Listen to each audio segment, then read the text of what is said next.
क्या आप यकीन करेंगे कि जिस चेहरे की सिर्फ एक झलक पाने के लिए कभी लाखों लड़कियां खून से खत लिखती थीं, आज उसे भरे बाजार में लोग मुड़कर भी नहीं देखते?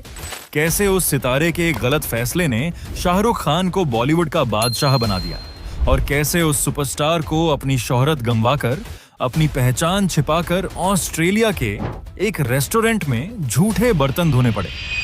दोस्तों, अभी के समय सोशल मीडिया के हर प्लेटफॉर्म पर एक वीडियो आग की तरह फैल रहा है जिसने हर किसी को सन्न कर दिया। मुंबई के वर्सोवा इलाके की खस्ताहाल और टूटी फूटी सड़कों पर एक आम सा दिखने वाला आदमी पैदल जा रहा था, जिसके बाल कंधों तक बिखरे हुए थे, जिसने क्रीम कलर की टी शर्ट और डेनिम जीन्स पहनी हुई थी। उसके कंधे पर एक भारी बैकपैक था और हाथों में वह अपना बड़ा सा सूटकेस खुद घसीट रहा था। और इंटरनेट पर जब यह वीडियो वायरल हुआ तो दर्शकों की हैरानी का कोई ठिकाना नहीं रहा। हर कोई बस यही पूछ रहा था कि क्या यह सच में वही इंसान है जो एक जमाने में बॉलीवुड का अगला सुपरस्टार माना जा रहा था। असल में ये कोई आम राहगीर या मजदूर नहीं था, ये वो इंसान था जिसके नाम का डंका कभी पूरे भारत देश में बजता था।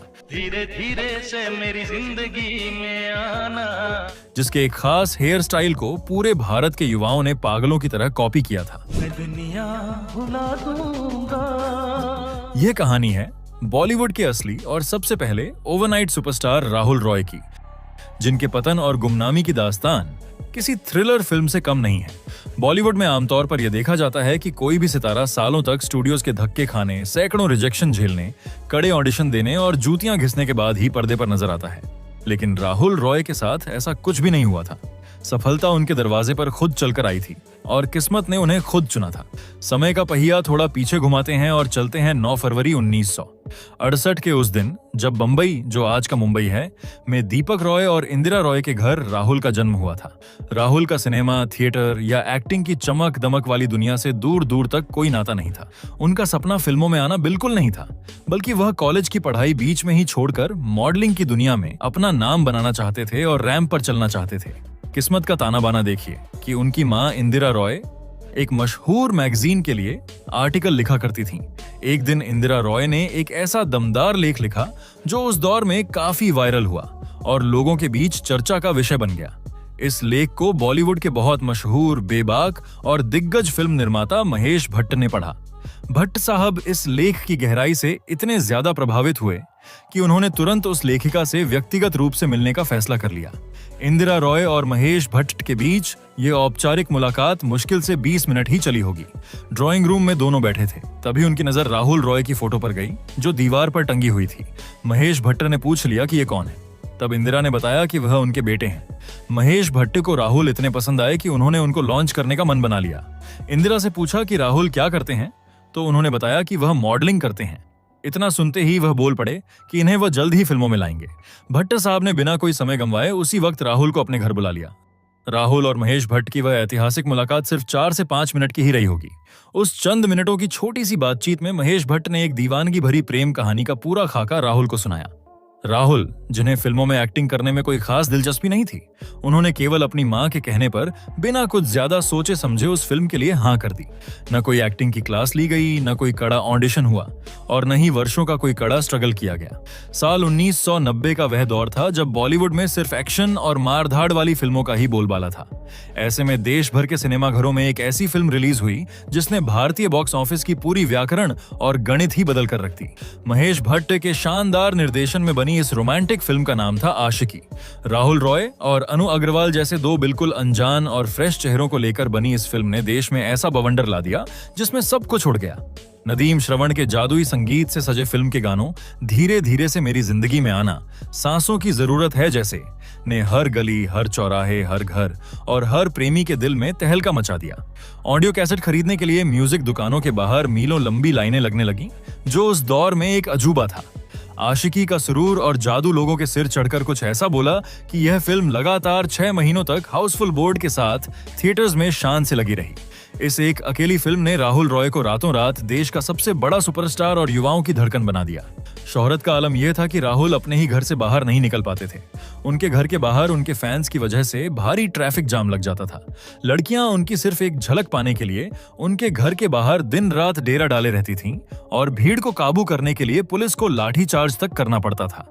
उस दौर में मीडिया और लोग यह तक कहने लगे थे कि राहुल रॉय का स्टारडम सलमान खान और आमिर खान से भी कहीं ज्यादा बड़ा हो गया है, और शाहरुख खान तो तब तक इंडस्ट्री में ढंग से आए भी नहीं थे। लेकिन इस ऐतिहासिक सफलता और बॉक्स ऑफिस पर करोड़ों की कमाई करने वाली इस मेगा फिल्म के पीछे का एक सच ऐसा है जिसे सुनकर आज भी लोग दांतों तले उंगलियां दबा लेते हैं। रातों रात पूरे देश के नेशनल क्रश बने राहुल रॉय को इस ब्लॉकबस्टर फिल्म के लिए फीस के तौर पर 30,000 रुपए मिले थे। लेकिन उस वक्त 22 साल के उस मासूम लड़के के लिए पैसों से ज्यादा अहमियत उस अंधी और बेतहाशा शोहरत की थी जिसने उसके दिमाग को 7वें आसमान पर पहुंचा दिया था। वह एक ऐसा खुदा बन चुका था जिसकी पूजा हर भारतीय युवा कर रहा था। लेकिन कहते हैं कि सफलता जब बिना मांगे, बिना किसी कड़े संघर्ष के और बहुत अचानक मिलती है, तो वह अपने साथ असुरक्षा, डर और खोखलेपन का एक बहुत बड़ा सैलाब लेकर आती है। राहुल रॉय के साथ भी बिल्कुल ऐसा ही हुआ। आशिकी की इस भारी सफलता के बाद राहुल रॉय के घर के बाहर देश के सबसे बड़े फिल्म निर्माताओं, डायरेक्टर्स और फाइनेंसरों की लंबी कतार लग गई। हर कोई बस उन्हें अपनी फिल्म में साइन करना चाहता था और उन्हें एक साथ 60 फिल्मों के ऑफर मिल गए। लेकिन यहाँ राहुल की कहानी में एक बहुत भयानक मोड़ आता है। आशिकी की रिलीज के बाद फिल्म तो 6 महीने तक हाउसफुल चल रही थी, लेकिन हकीकत में राहुल रॉय के पास कोई नया काम नहीं था। वह घर पर बिल्कुल खाली बैठे थे। अचानक मिली उस अपार और पागलपन भरी शोहरत के बीच जब कोई उभरता हुआ अभिनेता घर की 4 दीवारी में 6 महीने तक खाली बैठता है, तो उसके दिमाग में एक गहरा डर पैदा होने लगता है कि कहीं यह सब एक सपना तो नहीं, कहीं यह शोहरत पानी के बुलबुले की तरह फूट तो नहीं जाएगी। अगर कल मुझे किसी ने काम नहीं दिया तो मेरा क्या होगा।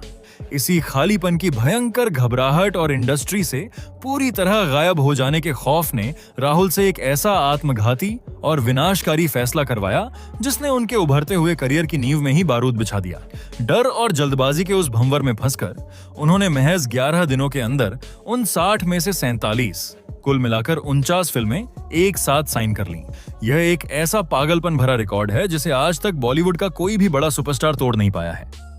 राहुल रॉय अब एक इंसान से मशीन बन चुके थे और वह एक दिन में 3-3 शिफ्टों में लगातार काम करने लगे थे। गजब तमाशा, सपने साजन के, फिर तेरी कहानी याद आई से, गुमराह, नसीब, अचानक, प्यार का साया जैसी दर्जनों फिल्में उनके खाते में जुड़ गईं। लेकिन सिनेमा सिर्फ एक सुंदर चेहरे से नहीं बल्कि मजबूत कहानी से चलता है।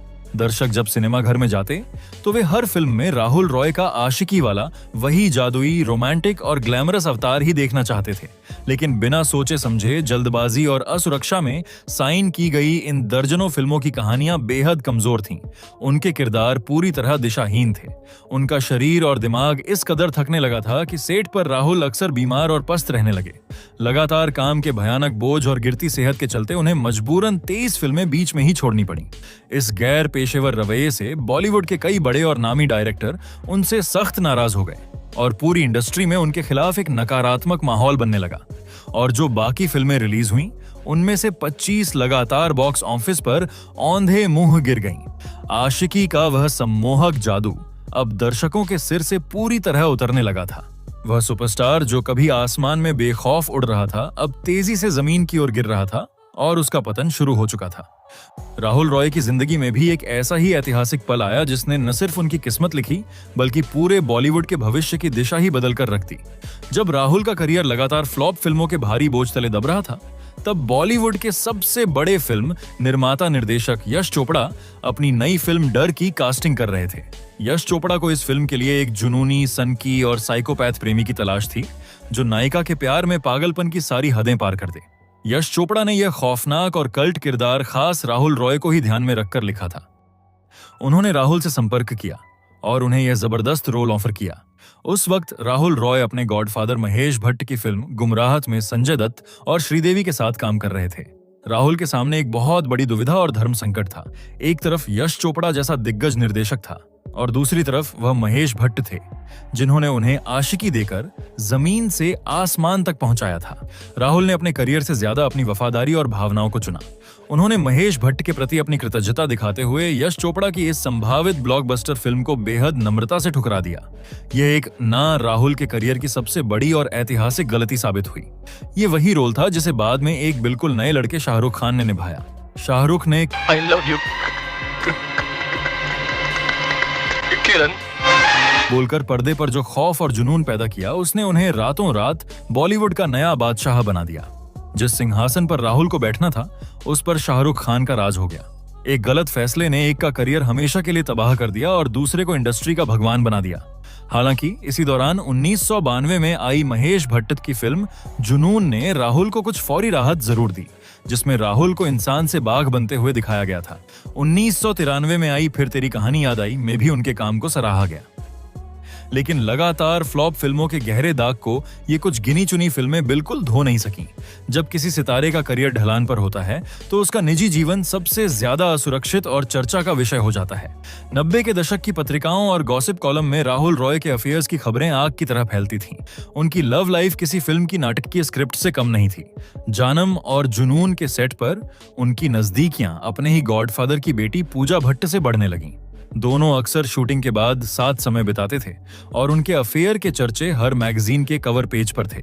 लेकिन दोनों के ही करियर अपने उफान और ढलान से गुजर रहे थे, जिसके चलते उन्होंने इस रिश्ते को आगे न बढ़ाने का फैसला किया। इसके बाद 1996 में मझधार फिल्म के सेट पर उनकी मुलाकात नेपाली सुंदरी मनीषा कोइराला से हुई। लेकिन राहुल की अपने करियर की असुरक्षाओं के कारण यह रिश्ता भी टूट गया। फिर उनकी जिंदगी में आई साउथ की अभिनेत्री सुमन रंगनाथन। 90 के दशक में जब लिव इन रिलेशनशिप को एक बहुत बड़ा टैबू माना जाता था, तब राहुल और सुमन लिव इन में रहने लगे और इंडस्ट्री के एड कपल माने जाने लगे। लेकिन 3 साल बाद जब सुमन ने साउथ फिल्म इंडस्ट्री का रुख किया तो लंबी दूरी के कारण यह प्यार भी हमेशा के लिए दम तोड़ गया। लेकिन राहुल के पतन का कारण सिर्फ उनके अफेयर्स बिल्कुल नहीं थे। कुछ ऐसे भयंकर विवाद थे जिन्होंने उनकी साफ सुथरी छवि की धज्जियां उड़ा दी। वह दौर पीआर एजेंसियों का नहीं था जो आज की तरह सितारों की गलतियों पर पर्दा डाल सकें। एक रात शराब पीकर गाड़ी चलाते हुए राहुल ने एक आम आदमी का एक्सीडेंट कर दिया और उसके बाद हुई सड़क पर मारपीट ने उनकी क्यूट रोमांटिक बॉय की छवि को पूरी तरह से चकनाचूर कर दिया। पुलिस केस हुआ और लोग उन्हें एक बिगड़ैल, शराबी और गुस्सैल इंसान मानने लगे। लेकिन उनके ताबूत में आखिरी कील ठोंकी उस दौर की येलो जर्नलिज्म ने। एक रात एक मशहूर रेस्टोरेंट की पार्टी में राहुल रॉय काफी नशे में थे और वहां उन्होंने एक महिला के साथ जमकर और बेधड़क डांस किया। अगले दिन अखबारों और फिल्मी मैगजीनों में सनसनीखेज खबरें छप गईं कि राहुल रॉय किसी उम्रदराज महिला के दीवाने हो गए हैं और वह उनकी शुगर मॉमी है। मीडिया ने बिना कोई तहकीकात किए उनके चरित्र की धज्जियां उड़ा दी। सच्चाई ये थी कि किसी को इस बात की खबर तक नहीं थी कि जिस महिला के साथ वह डांस कर रहे थे वह कोई और नहीं बल्कि उनकी अपनी सगी मां इंदिरा रॉय थीं। इस भद्दी, घटिया और शर्मनाक अफवाह ने उनके परिवार और उनकी मानसिक स्थिति पर बहुत गहरा आघात किया और दर्शकों ने उनसे पूरी तरह मुंह मोड़ना शुरू कर दिया। बॉक्स ऑफिस और इज्जत दोनों उनके हाथ से रेत की तरह फिसल चुके थे। बॉलीवुड की क्रूर चमक दमक, फ्लॉप फिल्मों के कलंक और विवादों की गंदगी से पूरी तरह हार मान चुके राहुल की जिंदगी में 1998 में एक सुकून का पल आया।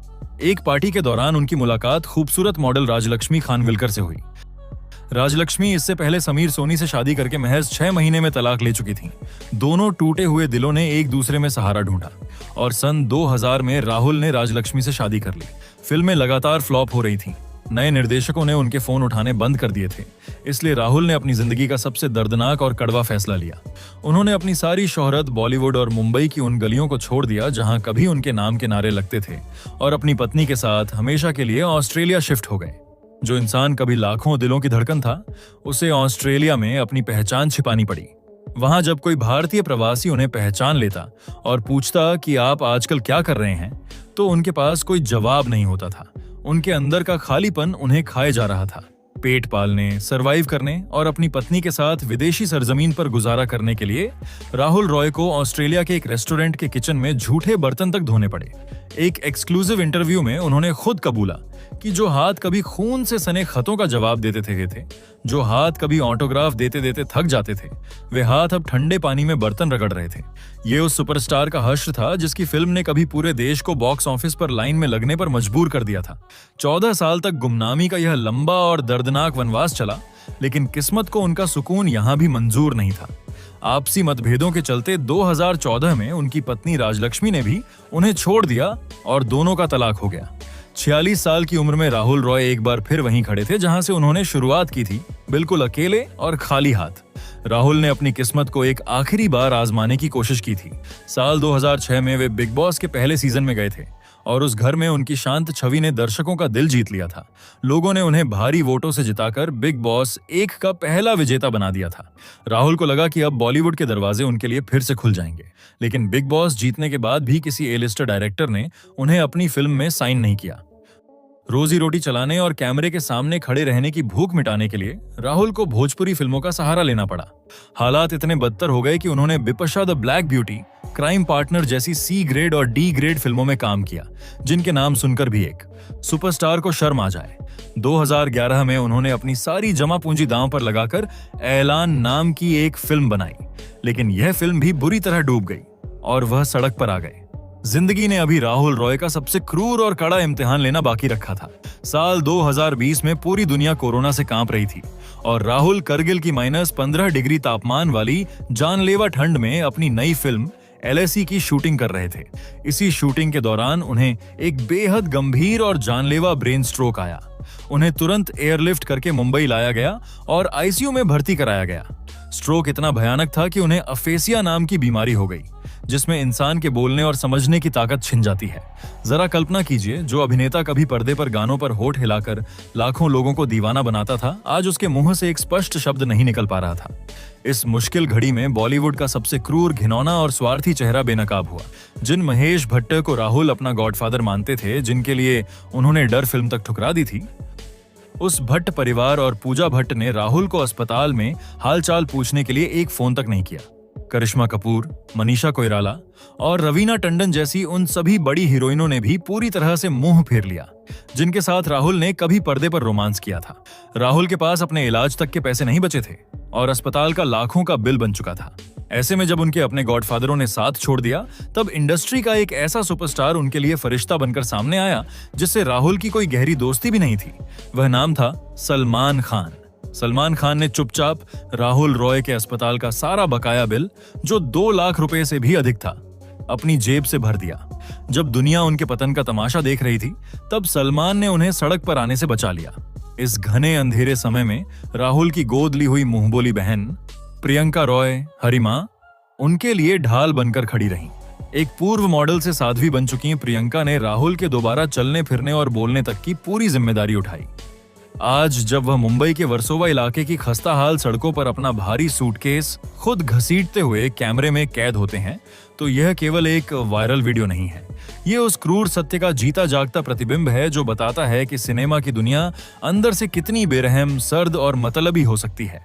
तमाम झटके खाने और मौत को मात देने के बाद राहुल ने 2023 की मनोवैज्ञानिक ड्रामा फिल्म आगरा से वापसी की, लेकिन वह स्टारडम और वह आशिकी वाला दौर हमेशा के लिए इतिहास के पन्नों में दफन हो गया। राहुल रॉय की कहानी हमें यह सिखाती है कि सफलता को हासिल करना शायद आसान हो सकता है, लेकिन उसे संभालना दुनिया का सबसे मुश्किल काम है। एक गलत फैसला, एक पल का डर और एक बुरी अफवाह इंसान की पूरी जिंदगी निगल सकती है। भले ही उनकी 49 फिल्में फ्लॉप हो गई हों, भले ही आज की पीढ़ी उन्हें सड़कों पर आम इंसान की तरह देखकर पहचान न पाए, लेकिन भारतीय सिनेमा के इतिहास में एक सच हमेशा सुनहरे अक्षरों में दर्ज रहेगा कि आशिकी के दौर में जो क्रेज राहुल रॉय का था, न वैसा कोई दूसरा हुआ है और न कभी होगा। दर्शकों के लिए वह भले ही एक भूली हुई याद बन गए हों, लेकिन जब भी 90 के दशक का वह आइकॉनिक गिटार बजता है, तो आज भी हर किसी की आंखों के सामने वही लेदर जैकेट पहने, बालों को झटकता हुआ एक ही चेहरा उभर आता है, राहुल रॉय। और दोस्तों, अगर आपको बॉलीवुड के इन अनकही कहानियों और गहरे राजों को जानना पसंद है, तो अभी इस वीडियो को लाइक करें और हमारे चैनल को सब्सक्राइब करके बेल आइकन दबाना न भूलें।